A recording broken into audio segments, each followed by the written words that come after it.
사람들은 보이지 않는 것을 보기를 원하지만 그렇다고 정말 보기를 원하지는 않습니다. 아주 이상한 모순점을 가지고 있죠. 정말 눈에 보이지 않는 것을 보고 산다면 상당수의 사람들은 미쳐버립니다. 그래서 하나님께서 우리에게 은혜를 베푸셔서 상당히 많은 것을 보이지 않게 해주셨습니다. 그런데 문제는 뭐냐 하면 사람들이 그런 은혜를 받다 보니까 눈에 보이는 것이 다라고 생각하고 사는 것이 또 다른 문제가 되었습니다. 오늘 우리가 읽은 성경 말씀은 겉모습과 속의 본질이 다른 거에 관련된 이야기가 구약에도 나오고 신약에도 나옵니다. 구약에는 어떤 얘기가 나와요? 사무엘 선지자가 사울 왕의 뒤를 이을 이스라엘 2대 왕을 찾는 얘기가 나옵니다. 사무엘이 어떤 사람이에요? 하나님과 굉장히 친한 사람이에요. 우리들 흔히 하는 말로 사람 속도 막 꿰뚫고 볼 것 같은, 그야말로 보통 사람과 수준이 다를 것 같은 그런 사람인데 막상 왕을 뽑으라고 하니까 사무엘도 뭘 볼까요? 겉모습을 봐요. 이새의 집에 와서 이새의 아들들을 보는데 우와, 첫째 아들 둘째 아들 넘어가는데 아들들이 멋있고 준수해요. 그래서 이 사람이라면 이스라엘 왕이 될 수 있을 거야 라고 생각을 합니다. 그런데 하나님이 딱 막아서시죠. 뭐라고 그러세요? 사람은 껍데기를 보지만 나는 뭘 본다? 알맹이를 본다 라고 말씀을 하시는 거예요. 이스라엘 첫 번째 왕이 어떤 사람이었냐? 사울인데 외모가 어땠대요? 끝내줬대요. 키가 얼마나 컸다고 그래요? 보통 사람보다 머리 하나가 더 있었대요. 그 당시에 평균적인 이스라엘 사람들보다 머리 하나가 더 있었대요. 어디서나 눈에 띄고 대단한 외모를 가졌던 사울, 그 사울이 왕의 직분을 끝까지 잘 감당했을까요? 잘 감당하지 못했지요. 그 모습을 보았던 사무엘임에도 불구하고 사무엘은 아직도 뭘 보는 거예요? 겉모습을 보는 거예요. 하물며 사무엘이 겉모습을 본다면 우리는 어떨 것 같아요? 우린 더 심하죠. 사무엘만큼 여러분들이 하나님과 더 친해요? 아니면 기도를 더 열심히 해요? 영적으로 깨어 있어요? 겉모습에 휘둘리기 마련인 것이죠. 요한복음에 보면 날 때부터 시각장애인인 한 분이 나와요. 시각장애인인 것도 서러운데 사람들이 뭐라 그래요? 쟤는 얼마나 죄인이길래, 얼마나 문제가 많길래 날 때부터 시각장애인이냐 그러면서 안 보이는 것도 힘든데 그런 공박까지 막 듣는 거예요. 그 상황에서 예수님께서 찾아오셨어요. 그 사람에게 어떤 일을 해주세요? 눈을 뜨게 하시는. 특별히 오늘 본문을 보면 그 유명한 실로암이라는 얘기도 나오잖아요. 그렇죠? 실로암 목가에 가서 눈을 씻고 맹인되었던, 시각장애인되었던 자리에서 이제 정상적인 눈을 가진 사람으로 변하게 만들어 주셨어요.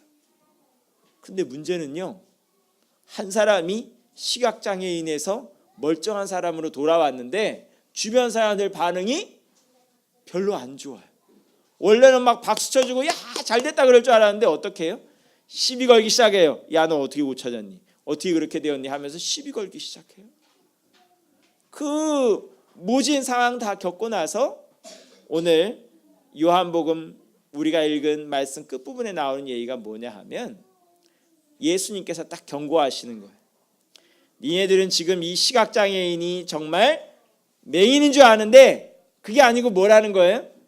멀쩡하게 눈 뜨고 있다고 생각하는 너희가 진짜 맹인이고 시각장애인이고 앞을 못 보는 사람이라고 질책하고 계시는 거예요. 우리 눈에 보기에는 이 사람이 시각장애인인데 예수님 볼 때에는 다른 사람이 시각장애인이란 소리죠. 오늘 여러분은 보고 있습니까? 여기 계시는 분 중에 시각장애인은 없는 것 같아요. 다 정도의 차이는 있어도 다 보고 계세요.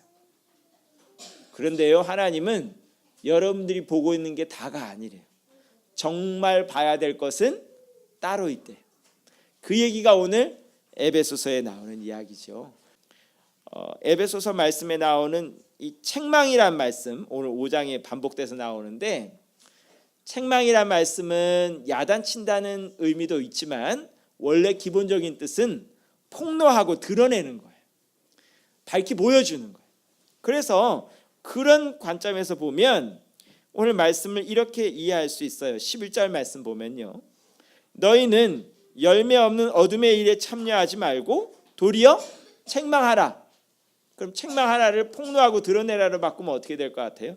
너희는 어둠의 일에 참여하지 말고 깜깜하게 숨어서 은밀하게 일을 꾸미는 그런 사람들과 섞이지 말고 어떻게 하라고요? 오히려 감추었던 것을 드러내라. 진실이 무엇인지 밝히라는 말씀을 하고 계시는 거예요.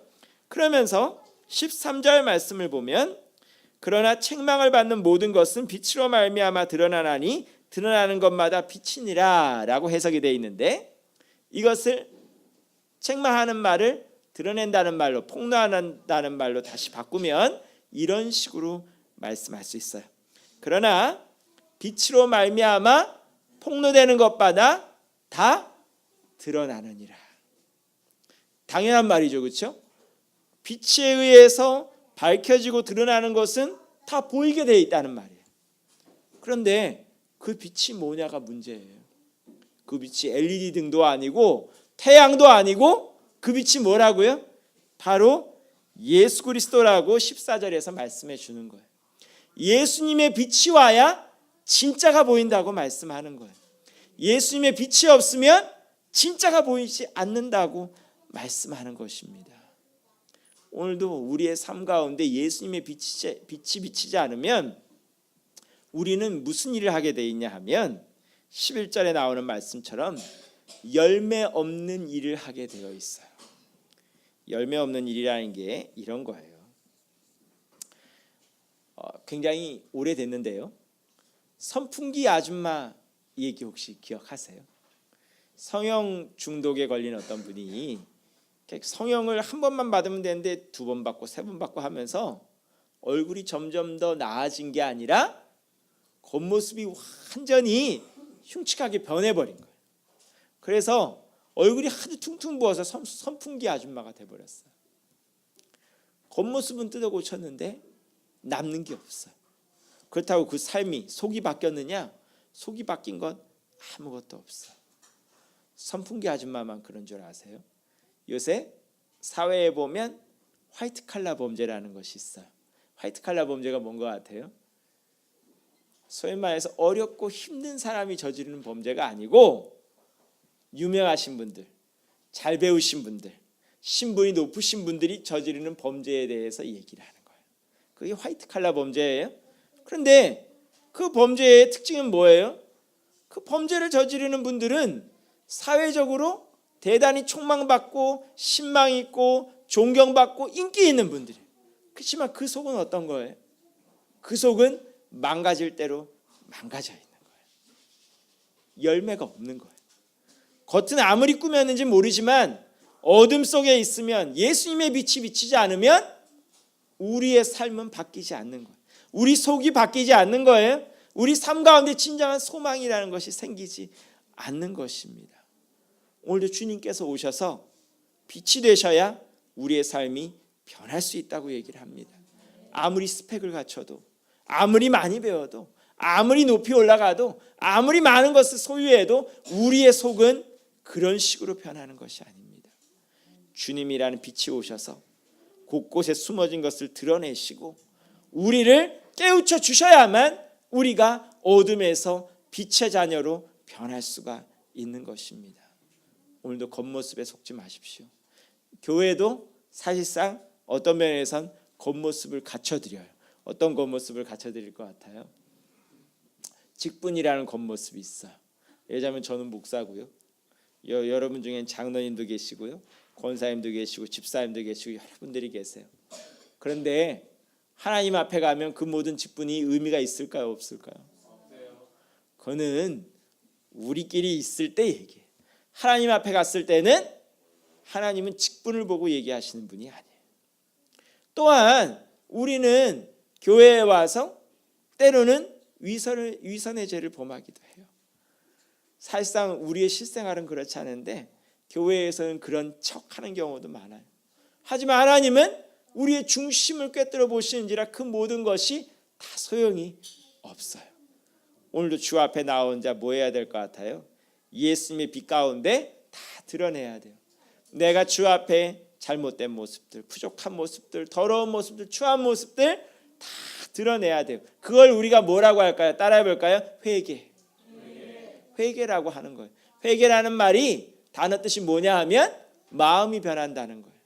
전에는 내가 겉모습을 변하게 만들려고 노력했지만 지금은 내 마음을 변하게 만들고 내 생각을 변하게 만들고 내 속사람을 변하게 만드는 것이 회개예요. 회개를 하려면 예수님의 빛이 비춰야 한다는 것이죠. 오늘도 여러분 삶 가운데 주님의 빛이 비치기를 원합니다. 겉모습에 속지 말고 우리 스스로도 속지 말고 우리의 속사람이 변할 수 있는 이 시간이 될 수 있기를 간절히 축원합니다. 기도하겠습니다.